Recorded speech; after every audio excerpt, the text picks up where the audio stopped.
Assalamualaikum Pak. Waalaikumsalam. Nasrid ya? Iya. Iya, duduk di sini. Nah, Nasrid. Nasrid sudah tahu kenapa Nasrid Bapak panggil ke sini? Tidak Pak. Oh, begini. Sebelumnya kan kita di luar ini karena berhubung ruangan Bapak sedang ada renovasi, jadi kita bertemunya di luar. Nah, kemarin itu Bapak dapat laporan dari guru-guru kamu, katanya kamu selalu kurang semangat dalam mengikuti pembelajaran. Sering juga kamu tidak masuk kelas, katanya guru-guru. Kenapa itu, Nak? Tidak sih Pak. Eh, Sesi konseling ini kita kan adakan sekitar 1 kali 30 menit. Apakah kira-kira sudah cukup, Nak? Saya rasa cukup Pak, tidak terlalu banyak. Nah, baik. Apakah kamu ada kegiatan hari ini juga atau tidak? Tidak sih Pak. Baik, kita akan melakukan sesi konseling selama 30 menit ya. Nah, baik, mungkin kita sudah bisa mulai. Coba kamu cerita saja, nah. Kalau bersama Bapak itu kamu tidak usah takut untuk bercerita. Karena Bapak sebagai guru BK kamu, tentu saja Bapak akan memperhatikan, akan membantu menyelesaikan masalahnya. Begitu. Terus juga di BK sendiri kan seperti yang sebelum-sebelumnya Bapak jelaskan, kan di BK ada kode etik. Nah, kode etiknya itu kan ada asas kerahasiaan di mana Bapak akan menjaga rahasia kamu. Jika kamu cerita di sini, cerita kamu akan sampai di sini saja, tidak akan sampai di luar. Nah, terus Bapak juga memerlukan asas keterbukaan. Kamu harus terbuka pada Bapak untuk bercerita, untuk dapat Bapak bantu untuk kamu menemukan solusi dari masalahmu sendiri, gitu. Nah, Baik Pak, saya akan bercerita. nah silakan, lah, boleh. Saya jarang masuk Pak karena biasa saya tidak mengumpulkan tugas. Tidak, karena kenapa kamu tidak mengumpulkan tugas? Karena mungkin tugas saya menumpuk Pak, jadi saya tidak mengerjakannya. Ceritanya kamu ini kayak stres karena tugas ya, jadi terpengaruh terhadap pembelajaran kamu di sekolah. Nah, kalau boleh Bapak tahu keseharian kamu di rumah bagaimana? Seharian saya di rumah kalau habis dari sekolah saya main HP, ganti baju, itu aja. Kalau malam kegiatan kamu apa, Nak? Nonton Pak, biasa juga sediakan buku pelajaran. Kamu tidurnya biasa jam berapa kalau malam? Saya suka tidur Pak, makanya saya tidurnya itu tengah malam. Ini yang penyebab kamu bisa begini. Kamu itu seharusnya jangan begadang.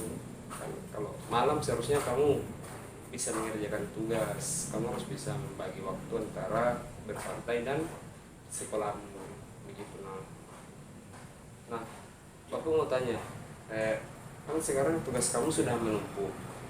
Sebelumnya, apakah kamu ada cara untuk dapat menyelesaikan tugas berbeda seperti keadaan saat ini? Sebelumnya saya tidak pernah sih mengalami tugas saya menumpuk, tapi saya mencoba lebih fokus lagi Pak untuk mengerjakannya. Apakah sebelumnya cara itu berhasil? Iya Pak, tapi akhir-akhir ini kan sudah dekat UAS juga, jadi tambah banyak lagi pada berat. Jadi itu salah satu faktor yang membuat kamu kurang semangat dalam belajar dan berpengaruh terhadap akademik kamu. Iya Pak. Nah, hal semacam itu, nah, menurut Bapak itu sangat tidak bagus untuk kamu. Yang gimana? Karena kebiasaan kamu sering bersantai itu sangat berpengaruh ke akademik. Kamu selalu menumpuk tugas tegas begitu. Nah, untuk saran dari Bapak ini kan ada teknik reframing namanya. Apakah kamu pernah dengar? Tidak. Nah, teknik reframing ini sendiri, dimana kamu harus selalu berpikiran positif. Nah, pada saat seperti ini kan kamu takut kan pasti. Nah, kamu harus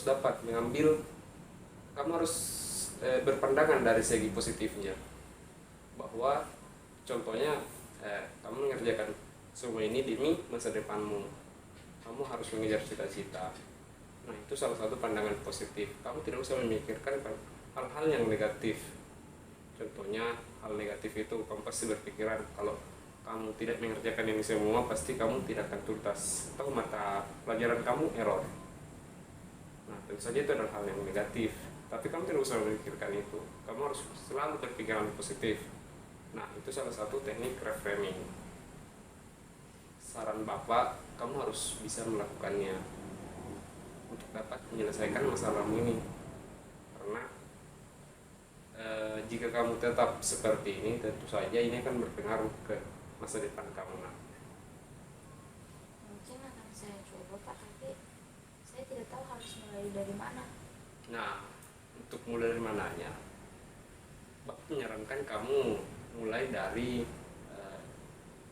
hal-hal yang kecil saja, seperti tugas-tugas kamu yang menumpuk itu kan. Nah, kamu harus dapat berpikiran bahwa tugas-tugas kamu ini adalah suatu batu loncatan untuk dapat kamu lebih berkembang. Nah, jika kamu berpikir seperti itu, tentu saja itu adalah hal yang positif. Jadi, setiap kamu melakukannya, lama-kelamaan kamu akan semakin terbiasa, dan akhirnya kamu tidak akan merasakan masalah yang sama lagi. Begitu, Baik Pak, mungkin setelah ini saya akan mencoba melakukannya. Nah, bagus sekali itu. Nah, setelah melakukan sesi konseling ini kurang lebih sudah setengah jam, bagaimana perasaan Nasrid sendiri? Perasaan saya cukup lega Pak, karena sudah bercerita dan juga sudah dikasih saran untuk bisa keluar dari permasalahan saya. Nah, betul sekali itu. Mungkin kita dapat mengakhiri sesi konseling kali ini. Untuk selanjutnya kita akan bertemu lagi mungkin sekitar minggu depan lagi untuk ingin Bapak evaluasi hasil dari sesi konseling kita ini. Nah, baik, terima kasih. Mungkin Nasrid sudah bisa pergi, kalau ada urusan lain nanti Bapak akan hubungi kembali, kita bertemu lagi. Ya Pak. Ya, baik. Saya pamit dulu ya Pak. Ya, Terima kasih. terima kasih. Tatina.